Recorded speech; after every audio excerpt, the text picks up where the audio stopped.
Hey, it's Dr. Lewis, and welcome to the completion of the concept map for back problems. Once again, in anticipation that maybe we don't have time to get to this in class, I wanted to go ahead and throw this together so that you had it available to reference. What I would like you to do is follow along with me as I review this concept map and fill in the squares as I go through them. So, without any further delay, let's go on. So first thing we want to look at is the types of back problems. And really there's three different types that we're going to look at in class. One is the muscular strains and spasm, which is a very, very common thing, especially for a nurse. Disc disease, also very common. And then not as common, but we will kind of run past it, are the osises. Specifically scoliosis is the one that's mentioned in the book, but also kyphosis. So let's take a look at them one by one. Okay, strains and sprains and spasms. Okay, these happen a lot. Usually after an overexertion or trauma, shovel snow for a day and see how your back feels. I've had multiple issues after car accidents. So what it is localized pain without radiation to extremities, and that's going to be important. Generally, pains related to strains and spasms are going to be very, very specific to a certain area. To touch, you'll have a lot of tenderness. So if anybody has had a deep tissue massage over an area that's spasmed, you know that it hurts like crazy. And to palpation, that area is going to feel very hard, and you almost can move it back and forth. It's so hard. You may have severe stiffness of that area. Okay, so that is a muscle strain or spasm. Disc disease is a little bit different. Disc disease, you're going to see it is a lot dependent upon the severity and the location of the problem. Okay, what you're looking for is a change in sensation or function, so numbness and tingling, weakness and paralysis along the area of the affected nerve. And disc disease can manifest as a degenerating disc where it starts to flatten out, a bulging disc where it starts to lose its integrity and compress onto the nerve, herniation where the insides of the disc start to herniate onto the spinal nerve. Thinning disc sometimes happens with age, and degenerated, that is also related to age. And another big thing is pain. And the difference is the pain oftentimes will be referred down the nerve that's affected. Finally, scoliosis. Scoliosis is usually a childhood and adolescent disorder that's caught and usually corrected before patients reach adulthood. But the child may be complaining of back pain. During screenings, they're going to see uneven hips or shoulders. If it's a kyphosis, if it's a severe kyphosis, sometimes you will see difficulty breathing, or even with the scoliosis because your rib cage is going to be compressed in a funny way. So let's move along to the next topic. And the next topic is risk factors. Age is a big one. Okay, the older you get, the more likely is that things aren't going to work like they used to. Genetics. Genetics play a big part in whether or not you end up having, for example, scoliosis. It may also play a part in your tendency or your predisposition to develop back problems. Occupational. You all know this very well. You are nurses, and you know that they've done a lot in terms of prevention of back injuries. Some of them are unavoidable, but the idea is that, people who have occupations that involve either repetitive motions, for example, I've been sitting at a computer all day, not so much repetitive motion, but the back of my neck and my head are killing me, okay, occupational related pain. Also nurses, because of managing patients' weights and having to do a lot of physical activity, are at higher risk. Having a previous trauma can predispose someone to having back problems. So let's look at diagnostics. Diagnostics, initially the assessment will be looking at mobility, reflexes, and strength testing.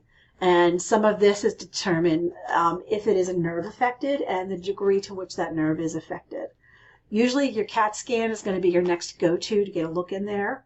A myelogram involves an injection of radiocontrast dye into the spinal column, so it's not something to be taken lightly. There is a picture to follow.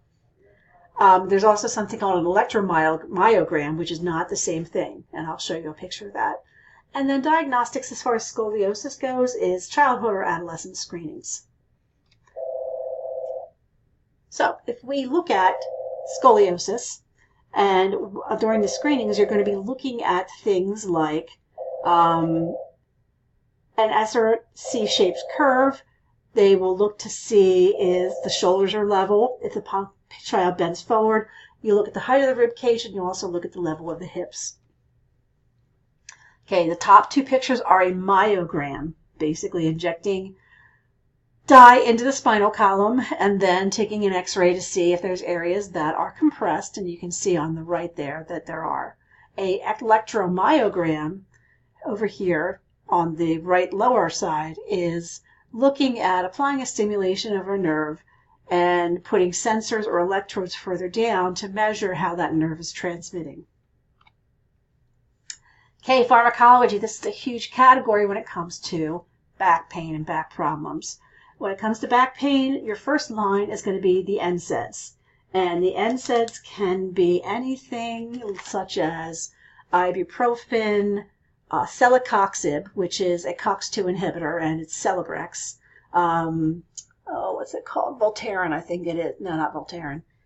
I can't think of another name of it. Toradol, if you've ever been inpatient, Toradol is an IV NSAID that is very, very effective. However, NSAIDs, if you're looking at post-surgical, you may be looking at impaired healing. So, NSAIDs may not be seen, especially if the patient is immediately post-op from any kind of surgery. The other thing to think about NSAIDs is that they have a lot of side effects. They are nephrotoxic. I saw a patient go into nephrotic syndrome secondary to Celebrex therapy. But it is the first line. They try to treat the pain with non-pharmacologic and a combination of whatever medications, non-opioids, can possibly give the patient relief. If the patient is having neuropathic pain, they'll go to the anticonvulsants, and the things you remember are gabapentin and pregabalin. And I'm going to let you think about what those other names are for them. But these are medicines that you see very commonly for patients that are developing neuropathic pain, so pain along that nerve pathway. Muscle relaxants. In the case of muscle spasms, generally it's NSAIDs and a muscle relaxant. However, think about the side effects of muscle relaxants. Okay, if you've ever taken one, you know it's not a good idea to drive after you've taken one because you can get very drowsy. They may do an epidural injection of corticosteroids to decrease inflammation, or sometimes they'll use anesthetics as an epidural injection to temporarily take away the pain. As a last resort, they can use opioids, but I think as we move along this day and age, you may see a decrease in the use of opioids to treat back pain because of what is happening with the opioid epidemic, and patients that take opioids for chronic back pain then develop an addiction. They're no longer able to get a doctor to renew their prescription, and they end up turning towards some of the street drugs like heroin. So those are the pharmacologic measures that you might see. I added a category here, non-pharmacologic, and I'm not sure why I didn't put it there in the first place, but this is also a big area. For example, massage. Massage is wonderful for strains and spasm. Application of heat if you're looking to reduce muscle spasm. Cold if you're looking for decrease of inflammation. Chiropractic therapy is very helpful. Not everyone believes in chiropractic therapy. I, however, have found that it has been very effective with some of the chronic disorders that I've had with my neck. And generally they use a combination of massage as well as some electrical stimulation. It's not always just the manipulation. It's usually multiple things to try and correct whatever problem I'm looking at. Physical therapy is very good. Sometimes it's a matter of strengthening the muscles around the area that's weakened, and that may help to support the back a little bit better. The use of a TENS unit. The use of a TENS unit, basically it applies electrical stimulation, and the nerve kind of gets so busy taking care of this stimulation, that it's not able to transmit pain impulses. And finally, the use of braces. And you may see a brace used to support someone who's got a disc problem or a muscle injury, but also for repair of scoliosis. Sometimes you'll see braces used, and I know they've made a lot of changes and strides in terms of how large they are, and it may also depend on the degree of scoliosis that the person has.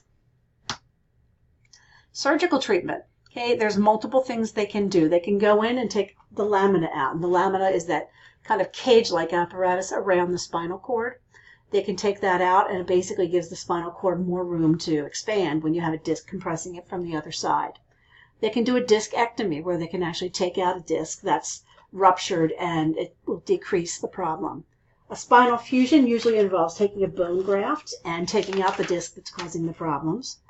Okay, the things to think about post-operative, you worry about infection, you worry about spinal fluid, so you want to make sure that you're watching that dressing for the color and character of your spinal drainage, or not spinal drainage, the color and character of your wound drainage. And prevention, this is the last part. Yay!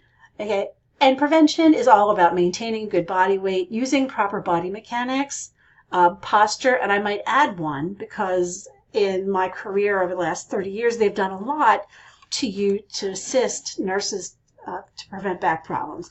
And so some prevention is using the devices that are available. If there are lifts available in the hospital to move a patient, then you use the lift. Old school folks like me sometimes say, I'll just do it. No, use the devices and the resources that you have available to you. Thank you very much for your time and attention, and I hope you have a good day.